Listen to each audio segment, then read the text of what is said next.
Hey everyone, Eric here with Hyper Fantasy Football. It's been a busy week, so that's why we haven't posted. But today's video is the 12 lessons we learned in fantasy football for week 12.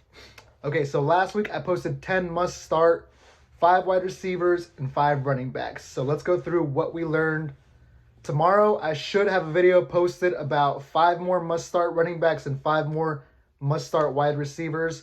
I will add a twist to it, and just because of time constraints, I'm only going to put 1 must-sit running back and 1 must-sit wide receiver in those videos. All right, we're going to start with the receivers that we hit on, that we got right. The first one being Terry McLaurin. He had 7 targets for 92 yards. He does suffer from some of the worst QB play in the league in Alex Smith, but it's clear that Riverboat Ron, his game plan is to feed his best player, and his best player is definitely Terry McLaurin.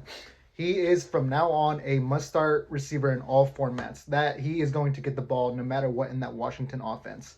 With Antonio Gibson emerging, this could be a dangerous offense moving forward. Okay, our second receiver that we hit on was Robby Anderson. He had 7 targets and a TD. He turned that into 19.4 fantasy points, and he was open more than he was targeted. It'll be interesting to see what they do after the bye when teams have to scheme for Christian McCaffrey. Fingers crossed that he comes back because their passing game should open up more because he is the main focal point of that offense. So we got that one right as well. The third one that we got right was Justin Jefferson. My goodness, for a rookie, this dude is crazy. He had 13 targets, 70 yards, and 2 touchdowns. He turned that into 26 fantasy points. This kid is special at route running.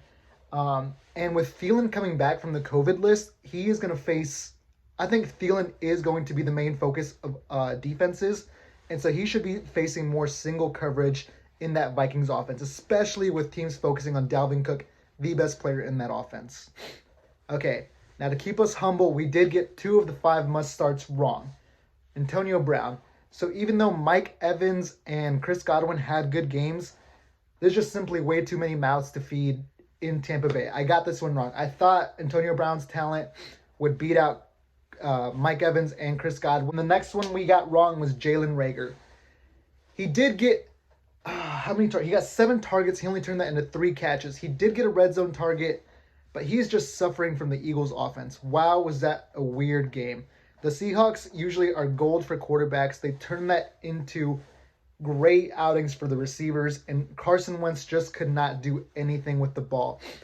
Specifically, when I do a video analysis of Carson Wentz, I am going to look heavily into this Seahawks game because, wow, when I was watching that, he had the open throws. He saw the throw, and then he would look away and go somewhere else. It was atrocious to watch that. It was ugly, and I don't blame that on Jalen Reagor. I blame that on Carson Wentz.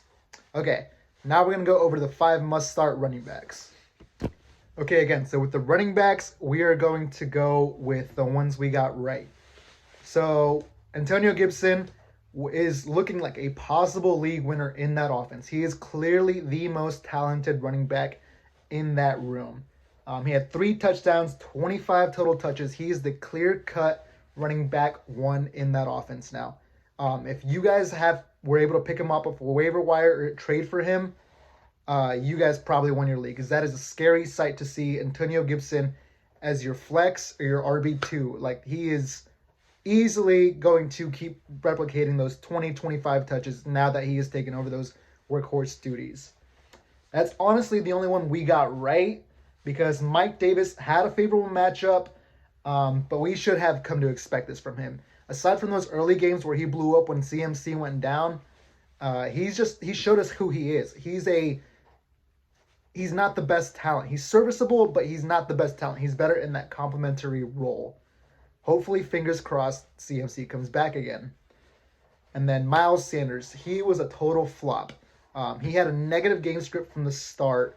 The Eagles were down early, and they had to throw. He conceded a lot of his workload to Boston Scott.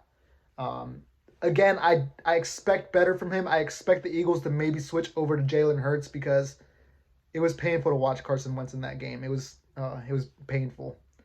And then we had 2 more that turned out to be washes because they were on the COVID list. We had Jonathan Taylor. He should be back next week, 100%. Obviously, this was a COVID He wasn't injured. It wasn't a hamstring. It wasn't like a shoulder or anything. So he should be good again, enjoying that big workload. And then Deandre Swift, I also consider that a wash. He was ruled out with concussion. I thought he would be in. He was questionable all week. But he is the clear-cut running back. And I think he plays Houston next week, so he has a very favorable matchup. All right, so that was the 10 lessons we learned in fantasy football week 12. Out of the 10 that I suggested, we got 4 of them right, 4 of them wrong, and 2 of them were washes. Okay, guys, stay tuned for the next one. I will have a little bit more time on tomorrow to do more research, dive a little deeper, and give you guys those predictions to try and get into the playoffs. All right, everyone, have a good one.